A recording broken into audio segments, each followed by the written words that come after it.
कर्जमाफीसाठीची biometric प्रक्रिया सुरू झालेली आहे, पण जर तुमच्या घरातील कर्जदार शेतकरी मयत असेल तर ही बातमी अजिबात चुकवू नका, कारण आता वारसाची नोंद केली नाही तर पुढे बायोमेट्रिक कोणाचं होणार, कर्जमाफीचा लाभ कुणाला मिळणार, कोणती कागदपत्रे लागणार, बँकेत नेमकं काय करायचंय, आज ही सगळी माहिती मी अगदी सोप्या भाषेमध्ये तुम्हाला देणार आहे। त्यामुळे हा व्हिडिओ तुम्हाला अजिबात स्किप करायचा नाहीये आणि चॅनलवरती नवीन असाल तर पटकन चॅनलला सबस्क्राइब देखील करायचं आहे। नमस्कार मित्रांनो, मी प्रतिभा, तुम्ही पाहत आहात महासरकारी योजना। 25 फेब्रुवारी 2026 रोजी झालेल्या बैठकीत महत्त्वाचा निर्णय घेण्यात आला। त्यामध्ये स्पष्ट सांगण्यात आलेलं आहे की मयत कर्जदाराच्या वारसाची नोंद करण्यासाठी आता शाखा तपासनीस अधिकाऱ्यांनाच अधिकार देण्यात आलेले आहेत। यासाठी मुख्यालयाची किंवा वरिष्ठ अधिकाऱ्याची परवानगी त्या ठिकाणी घेण्याची गरज नाही, म्हणजे आता तुमच्या बँकेच्या शाखेमधूनच ही प्रक्रिया पूर्ण होऊ शकते।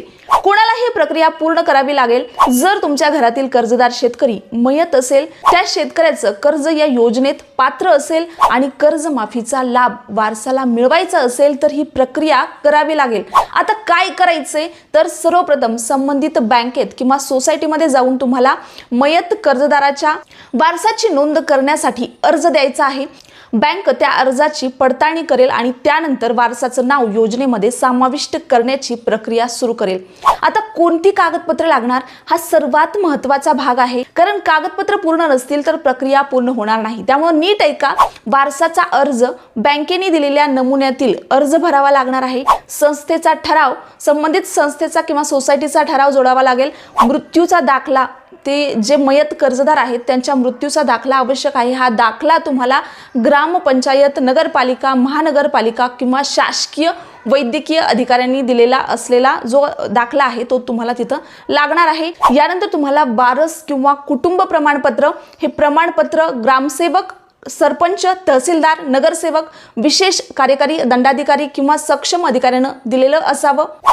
आधार कार्ड, ज्या वारसाचं नाव तुम्हाला समाविष्ट करायचं आहे त्याचं तुम्हाला आधार कार्ड लागणार आहे। बँक पासबुक, वारसाच्या बँक पासबुकाची प्रत त्या ठिकाणी तुम्हाला द्यावी लागेल। आता जर एकापेक्षा जास्त वारस असतील तर हा मुद्दा खूप महत्त्वाचा आहे। समजा घरात 3 किंवा 4 वारस आहेत तर कर्जमाफीसाठी प्रत्येकाचं नाव समाविष्ट केलं जाणार नाही। सर्व वारसांनी एकाच व्यक्तीला संमती द्यावी लागेल। त्यासाठी तुम्हाला 100 रुपये किंवा 500 रुपयाच्या स्टॅम्प पेपरवर नोटरी केलेलं संमतीपत्र त्या ठिकाणी द्यावं लागेल, म्हणजेच ॲफिडेव्हिट त्या ठिकाणी द्यावं लागेल। त्यानंतर फक्त त्या एका वारसाचं नाव योजनेत समाविष्ट केलं जाईल। जर एकच वारस असेल तर तुम्हाला त्या ठिकाणी संमतीपत्राची गरज नाहीये, मात्र तसं घोषणापत्र त्या ठिकाणी द्यावं लागेल आणि वारस प्रमाणपत्र जोडावं लागेल। पुढे बँक काय करणार? तुम्ही सर्व कागदपत्र जमा केल्यानंतर बँकेतील शाखा तपासनीस अधिकारी सर्व कागदपत्रांची पडताळणी करतील। सर्व काही योग्य असल्यास वारसाचं नाव योजनेमध्ये समाविष्ट केलं जाईल। आता सर्वात महत्त्वाचा प्रश्न, बायोमेट्रिक कोणाचं होणार? उत्तर आहे, ज्या वारसाचं नाव बँकेने योजनेत समाविष्ट केलं असेल त्याच वारसाचं बायोमेट्रिक व्हेरिफिकेशन केलं जाईल। म्हणून आधी वारसाची नोंद करून घेणं खूप गरजेचं आहे। तर लाभ कधी मिळणार? तर सर्व कागदपत्र, आधार जोडणी, प्रमाणीकरण आणि बायोमेट्रिक प्रक्रिया पूर्ण झाल्यानंतर पात्रतेनुसार लाभाची रक्कम संबंधित कर्ज खात्यामध्ये जमा केली जाईल।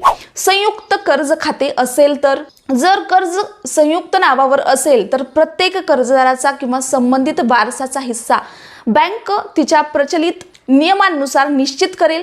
एक शेवटचा सल्ला, जर तुमच्या घरातील कर्जदार शेतकरी मयत असेल तर अजिबात वेळ घालवू नका। आजच संबंधित बँक किंवा सोसायटीमध्ये जाऊन वारसाची नोंद करण्याची प्रक्रिया सुरू करा। सर्व कागदपत्र पूर्ण करा, जेणेकरून बायोमेट्रिक आणि कर्जमाफीच्या लाभामध्ये कोणतीही अडचण येणार नाही। ज्या घरातील कर्जदार शेतकरी मयत झालेला आहे अशा शेतकऱ्यांपर्यंत, अशा वारसांपर्यंत हा व्हिडिओ नक्की शेअर करा। तुमच्या प्रत्येक शेतकरी ग्रुपमध्ये शेअर करा, जेणेकरून अशा सर्व कर्जदारांना याचा लाभ घेता येईल। आणि अशाच सरकारी योजना, GR, कर्जमाफी आणि शेतकरी अपडेटसाठी आपल्या चॅनलला जाताना सबस्क्राइब करून सपोर्ट करा।